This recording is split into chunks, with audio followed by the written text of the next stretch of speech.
invite up one of our fearless leaders, Dr. Sulaiman.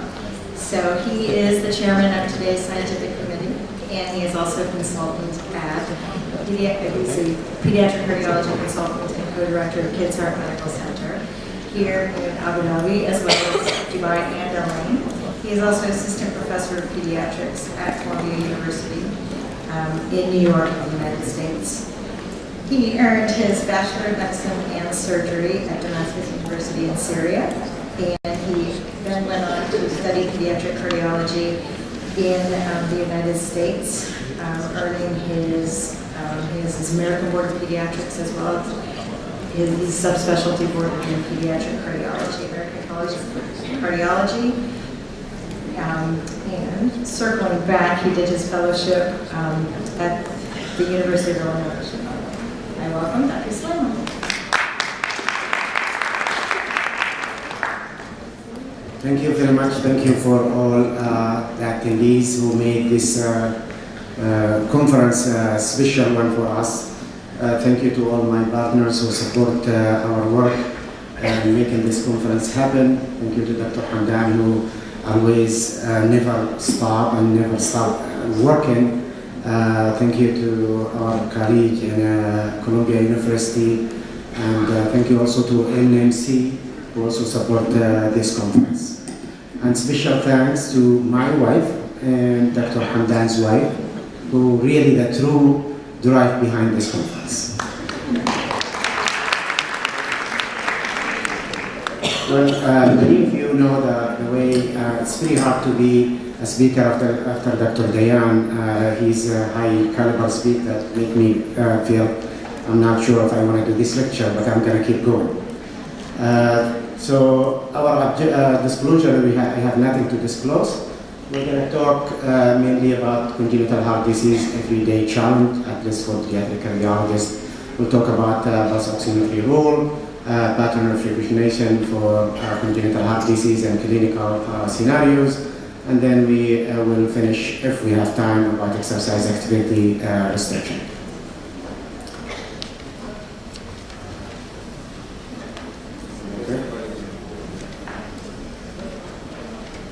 This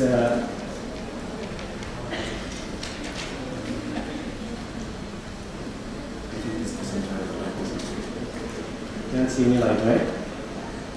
All right, so the first thing we're going to talk about prenatal circulation, this thing, and we always talk about it. The thing that we need to remember, there is always a way to go, even if you have a serious problem in the heart, there's always a way to go around it. So to mix the four chambers together and make them access each other, you have the PFO, and then to mix the ventricle together, then you have the PDA. So these two ways that make it very much possible for the heart, even if you are losing one of the ventricles, or you are having only one artery coming out of the heart. So this is very much that way that children before birth, they have no problem whatsoever, and nobody knows about them. The other very important thing that we need to remember, that usually the saturation before birth is about 70%, or even 60%, and that's the oxygenated blood. So that's a very, very desaturated for after birth. That's why those children after birth, they are still used to the saturation in the 60s or in the 70s, even if they have significant congenital heart disease, unless one of these major issues, which is the PDA or the PFO, you have a serious problem in them. So you have a time until the disaster.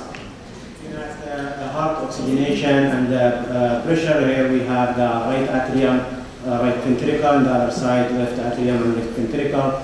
As you can see, the pressure in the right side is low, which is 25/8 in the ventricle. On the other side, it's usually systemic. And the saturation definitely reflects also between the right side and the left side. So on the right side, you have the saturation in the 70s, while in the left side, you have the saturation in the 100. So this is the bottom line, how the heart, from the pressure point of view and from the saturation point of view.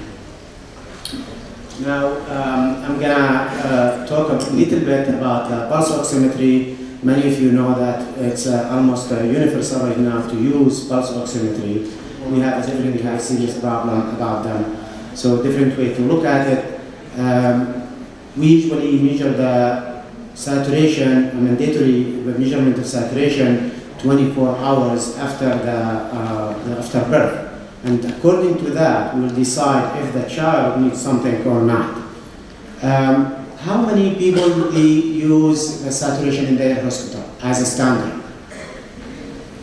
So it's good news. It seems like many people raise their hand. Hopefully the others, they're just not working inside NICU or something like that. So this is the chart that we are utilizing, and it's a way of Dr. Diane looking at sepsis. This is the way that we're looking at congenital heart disease. So this is a chart that developed by American Academy of Pediatrics through many years until we conclude this is the way we should approach congenital heart disease to be detected in the first 24 hours. So as you see here, the red line, the yellow line, and the green line. So after 24 hours, you will have to measure at least in one of the or two of the upper extremities and in one of the legs. The legs, one is okay because you only have one single artery going to your legs, which is the descending aorta and then branch.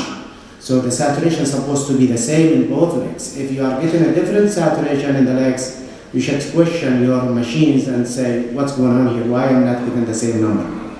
So when you look here in the green side, if you measure the saturation after 24 hours and it's more than 94%, or the difference between upper and lower, then not more than 3%, then you are probably safe and you are doing just fine. So no problem, you can discharge this patient, send him home. On the other hand, in the red line, you have less than 90. So if you get less than 90, it's case closed. You call your friend cardiologist and start your working process. Now what is in between is the most important thing, which is between 90 to 94, how you handle it. So if there is an extra more than 3% different, or it's between 90 and 94, then you have to repeat the screen within 1 hour, and subsequently you decide if it goes above the 95, then you are fine, you can send the patient home. If it's less than 95, then you go to the other side. And again, the same thing, if you have 90 to 94, and the difference is more than 3%, you can also repeat in another 1 hour, and subsequently you decide that this patient will need more screening and more cardiac evaluation. I would just say that you need to keep in mind that congenital heart disease patient, they don't talk, they don't know how to look like after birth, they're just starting learning their skills from that moment. So we have to be vigilant about them to be able to detect them early. So this is a very, very important chart for us. It doesn't save every single child because there is obstructive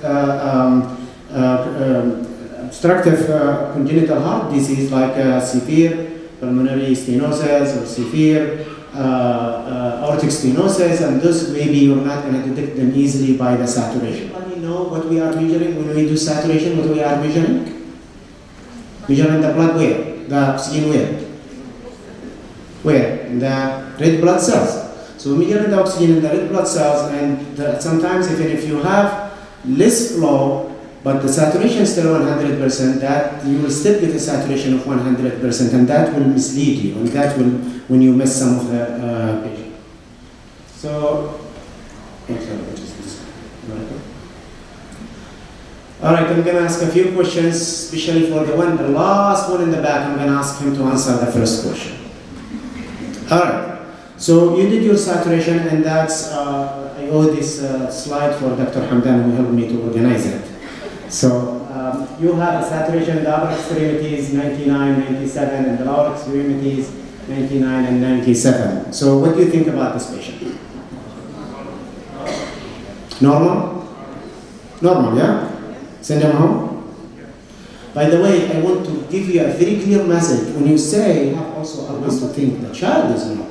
So this number is normal. If the nurse told me the patient doesn't look right to me, that's more important than these numbers that we are talking about right now. So keep in mind that if this is normal, then you need to say what's normal.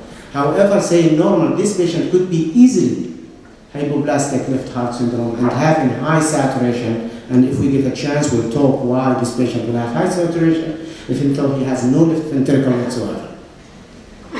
All right, the next one, saturation in the upper extremities is 80 and the lower extremities is 95. Any volunteer? Will he volunteer? Should we send him home? Send him home, yeah. Let him enjoy his life. So any diagnosis suggestive? What do we do? Start prostaglandin? No? Alright, so this guy, his head is not happy. His legs very, very happy and very excited. There is too much oxygen down there. But there is nothing in the brain. Okay? So this could be only with transposition of great arteries. So if you have a saturation, your legs is higher and your brain is lower, that's a transverse because your head becoming your legs. No, that's not true. Alright, so this is a very, I want you to remember the number B, so you can make easily the diagnosis without even calling the pediatric cardiologist, and you will amaze me when you say, you know what, I have a patient transposition of great arteries. I'll ask you, do you have echoes? No, but I know. Why? Because I did this. So if you tell me this information, I will really buy it from you and be proud of you. So the next one, what about this one here? Now the head is better, feeling good. The legs are very sad. So the legs still living in prenatal, and the head already in the postnatal. So what could this patient be? What? Coarctation? Okay. So coarctation is the right answer, assuming that you still have a PDA open. In those scenarios, I'm assuming the PDA is still open. Sometimes when it closes, things will change. So what else from the neonatology point of view that will give me exactly the same thing, but there is no coarctation? And it's very, very common. Huh? Pulmonary hypertension. Dr. Dr. Hakam Yasin is our pediatric neonatologist, and he's not supposed to answer. But he's cheating to you guys, so thank you. So that's pulmonary hypertension. But again, keep thinking about congenital heart disease. This could be a coarctation. Okay, next one. Happy in his legs? No. Happy in his head? No. So what could it be? Any idea? And he still have a PDA test for the sake of the talk. Be anything. We don't know. Could be anything. Could be just he has a sepsis and his perfusion is not adequate. Could he have a congenital heart disease? Could be a hypoplastic left heart? Could be anything. So when you have something outside the range, you think about the most common, especially for a newborn baby, which we will talk about a little bit later. But in general, we think about congenital heart disease as a very important thing. Okay. Oh, by the way, I forgot to mention, the heart has a very nice neighbor. We call it the lung. So don't think about one without thinking about the other. So when you think about the heart, say, where are you? Where is your address? You say, I'm close to the lung. So that's mean I'm going to think about the lung also. All right? But when you talk to a cardiologist, just tell me about the heart. All right, we'll get out of this challenging things. We're going to look at kind of pattern recognition that we see in every day. And I'm going to talk a little bit about very common case. And it's not in a newborn. No, this is in a newborn. Okay. This is my favorite, and this is the second time I show you this case because it will happen to you. You know, most of you know that I like WhatsApp, so I work on it, and my wife, if she will leave me one day, that will be the reason. So this is a message that I received from Gawin, and I don't know if Doctor is here, the one who's. So she said, I need urgent consultation. Okay, yes, go ahead. Okay, 4-month-old presented with signs of URTI since 1 week. So he was fine before that. No fever, 3 days back, become more sick with cough and more feeding and shortness of breath. Okay, she sent me this. Okay, clinically tachycardic and hepatomegaly, no gallop, but has crepitation, and she gave a license assuming there is something wrong with the heart. So, because they have an adult cardiologist in the same place, she, decided to use that adult cardiologist, needed an EKG for this patient, okay? And this is real life scenario, it's not I invented it, this is a true real scenario. And our adult cardiologist, he said this patient has dilated cardiomyopathy and he has normal coronaries. He did the echo by himself. So what do? Do you believe that? You buy it? You don't want to buy it. Who wants to buy this dog? Of course you're not going to buy it because if I want to sell it to you, I'm not going to buy it here. But what I'm trying to say is that be very careful on things that could have the patient in a very serious issues, that make it sure to go to the max to figure out what's the patient has. So anybody know what this patient has? What? Who? How did you figure that out? So you diagnosed it just from this, and you are not a cardiologist, thanks God. Okay, so what made you think about that? Deep use. Dr. Eric Silver is our electrophysiologist from huh? He's our electrophysiologist, and we are privileged to have him here. So can you comment, Dr. Silver? Yeah, there's Q waves and we want an ABL. Okay, an ABL.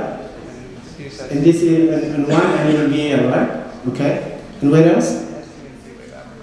Okay, so this is basically, you can figure out this kind of problems without doing a lot of work. So this is a very important. It will happen to you only maybe once, maybe twice. I have seen many because I'm working in pediatric cardiology. And to be honest with you, in 1 week, I saw 2 patients, one in an MC in Dubai and one in normal Kiwin, and both of them were diagnosed from the EKG. So again, this is just a picture. Unfortunately, it's not like picture. That's the echo, and this is how's the aorta here. As you see, it was written, and the pulmonary artery, and then there is a connected left coronary artery. So what's going on? Why this patient didn't present after birth? Because the lung pressure usually high, and allow the blood to go to the heart and perfuse the heart. With time, the lung pressure go down, and then the blood go from the right coronary artery in one single circle, going back to the lung. So you are stealing from the right, you don't have a left, and you are stealing from the right. So this patient basically, at death, this diagnosis is almost always a death sentence with exception of 5 or 10%. So this is a very serious, so if you want to have in your resume, one of the patients with Al-Kaaba died, well, you see who's going to hire you, that will be a very good thing. Okay, we're going to move a little bit older child, 16 years, 15 years old. She came with cough and shortness of breath. And we did an X-ray. Any suggestion for what kind of pneumonia does she have? Pneumonia? You don't believe I'm going to present a pneumonia case. You're being very smart. So there is overcirculation in the lung, and mainly you see here, and I've seen this is a true patient. This patient was diagnosed with right middle lobe pneumonia and was treated and so on, and the patient didn't get better and so on until it got back to the cardiologist. So this is the case of the patient. So I'm just going to make it easy. I would say you suspected ASD, which patient at this age most likely have something not so critical. But I would say you suspected an ASD. So I want you to tell me what you should expect from the physical exam for this patient with suspected ASD. Number 1, normal is 1, variable split is 2, and band systolic murmur. Number 2 is 1, fixed split is 2, systolic ejection murmur, right upper sternum border, and so on. And normal is 1, fixed split is 2, you can read the rest of them. Or normal is 1, single, and loud is 2. Which one you think is the right answer? So this patient for sure will have a murmur, assuming you have the right ear that day and the right stethoscope. So we all carry the stethoscope with us, but trust me, not many of us know how to use it. And when we fail the patient, we don't fail them because we don't have the MRI or the ECT or the high-tech, big, huge hospital. We fail because we don't use the basic, and that basic is a kind of a stethoscope. And so when you hear this patient, you will hear about it. Now you have to concentrate on the second heart sound, and you should have the split, the fixed split of the second heart sound, due to always increase blood. And you will only learn the split of the second heart sound if you always use again and again and again and again, and you say, this patient, I didn't hear it, I'm going to hear it, the next one, and so on. Otherwise, you will say, this is another murmur of everyday murmur, so let them go home. So if you're not sure, and you don't want to trouble yourself, especially in a country like our country here, where there's many expats who may have only one single chance to see you, then you have to make sure that you either have a clear diagnosis or refer this patient to appropriate care. So this is the EKG, and as you see, there is the PR interval is prolonged, and there is right bundle branch block. And this is Dr. Hamdan. He decided to close the ACD through the cath. I was doing the echo for him, but he didn't see me. So this is the device here in the other side, and here is the echo. We'll show you the second atrial septal defect. This patient went home in the next day, no problem, no surgery, nothing. So it was a good work. Okay, I like this one. And he's always big, he's always blue, and he's always boy. Kind of something interested. I don't know if does he look blue? So this is something you need to remember when you have a big blue boy that you have to think about this. And this is a true patient from old time from Tawam Hospital. And I just passed by the NICU, and this baby is there, and I looked in here. Oh, by the way, please, when you suspect congenital heart disease or something wrong with the child, always check the side upper and lower. And how many times? And we keep saying the same message over and over, but the doctors don't want to listen. So always check upper and lower, and then you will figure out.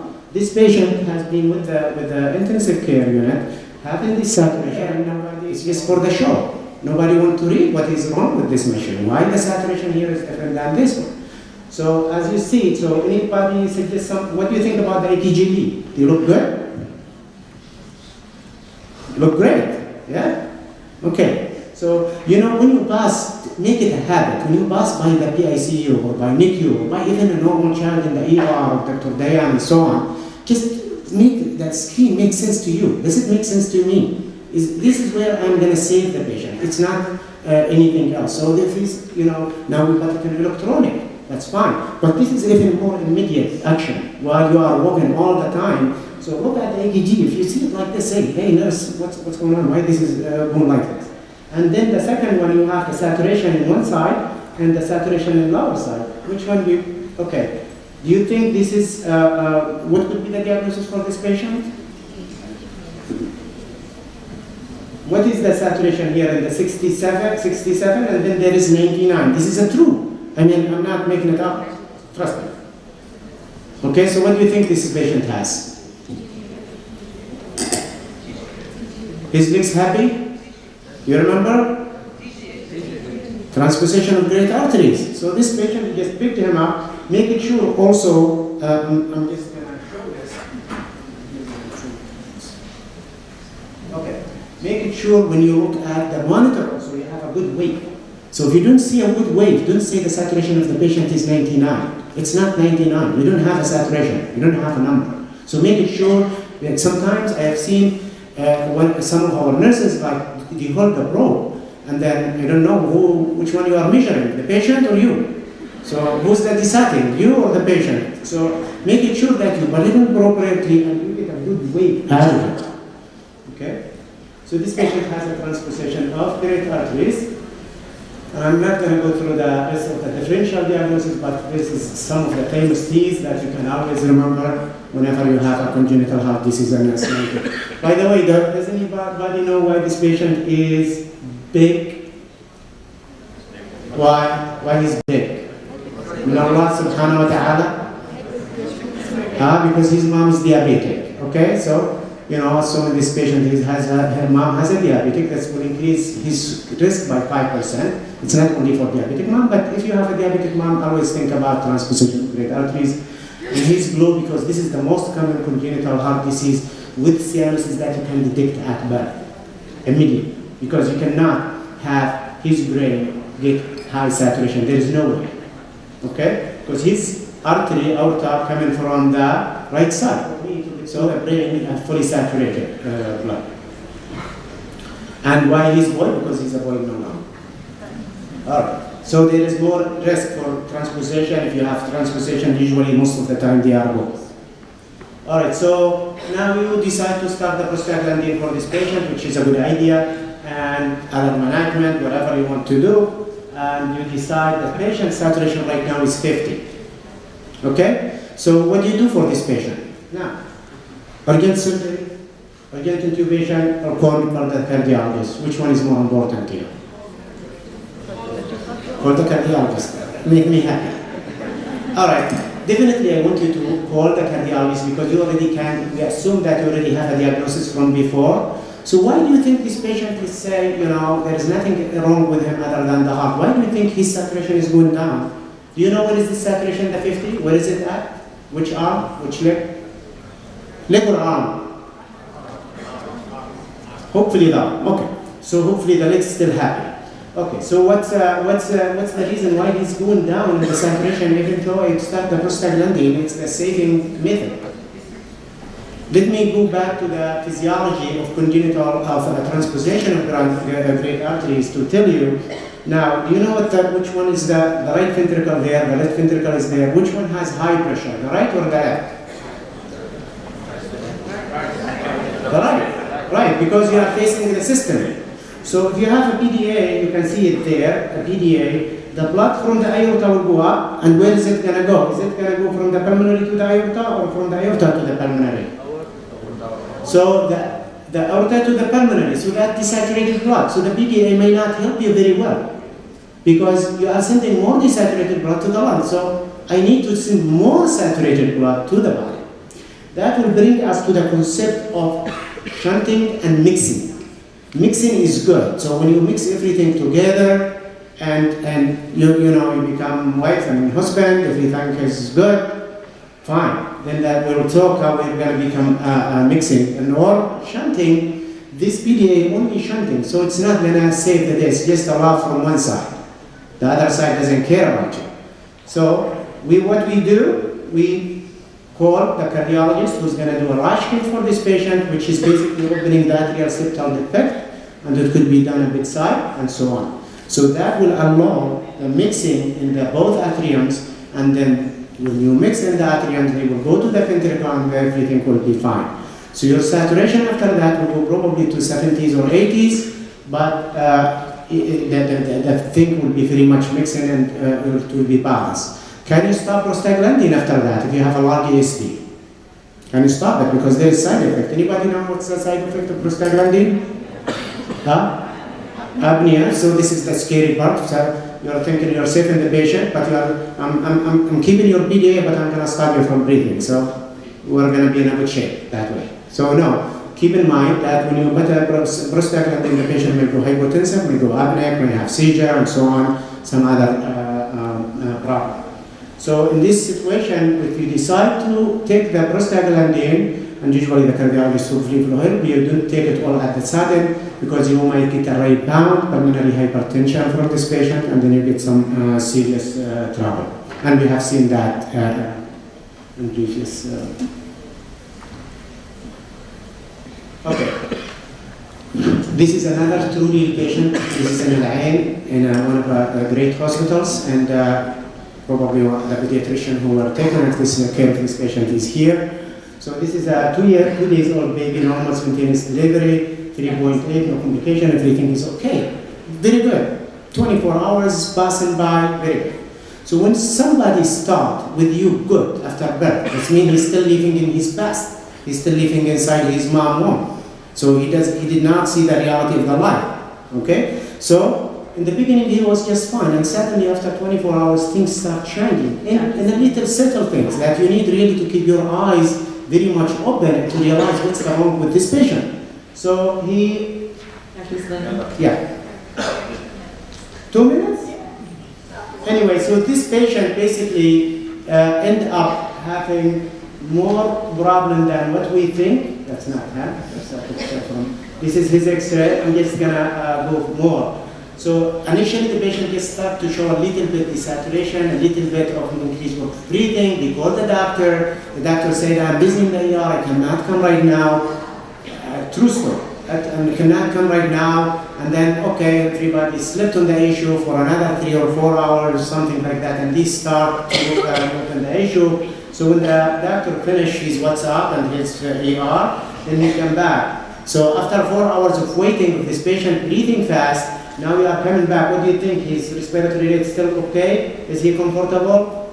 Do you think his liver will be big? Or he will have warm extremities or not? and if he's still alive to start with. So this is a very serious issue. When somebody calls you for a newborn, specifically a newborn, please keep in mind, I have to attend this. Nurses, if you train them right, they will be your best help to save these children. So this patient was basically coded, and he was resuscitated, and he ended up by being a significant congenital heart disease.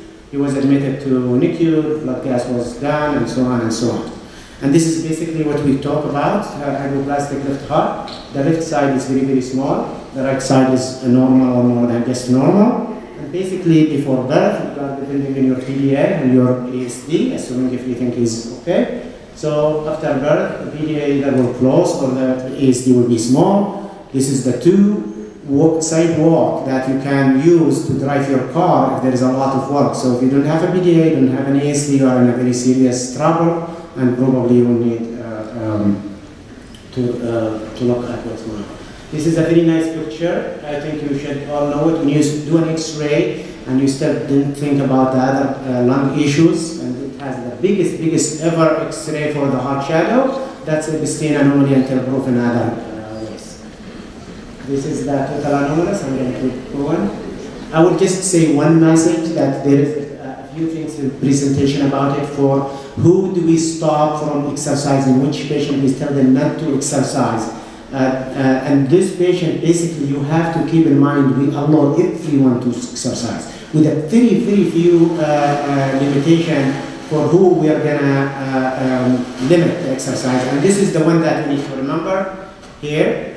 So coarctation, especially if there is high blood pressure, you need to treat the hypertension initially until you guys say it's okay. Or basically, patient with Marfan syndrome, this patient, he can exercise, he can go and swim, he can do things, but you don't want to get them hit and then cause them to have rupture or cause them to have pneumothorax and so on. Cardiomyopathy, because they have arrhythmia.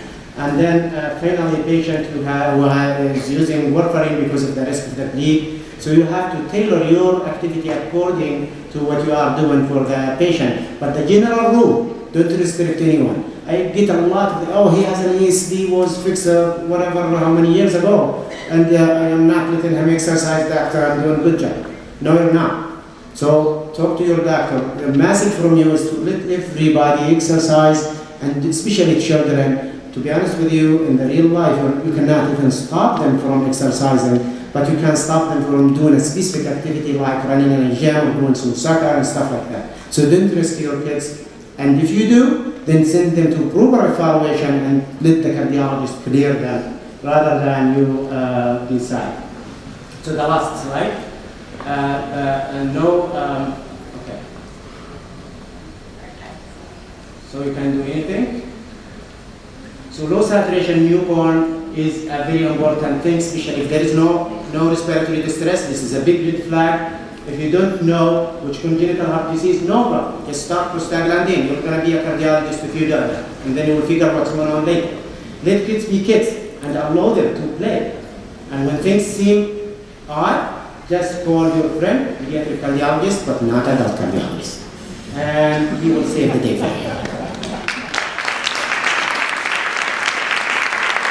Please remember that next conference is going to be in Al-Ain, so hopefully we'll see you all there. We have 2 conferences for next year, one in Al-Ain and one in Al-Ain. Thank you very much.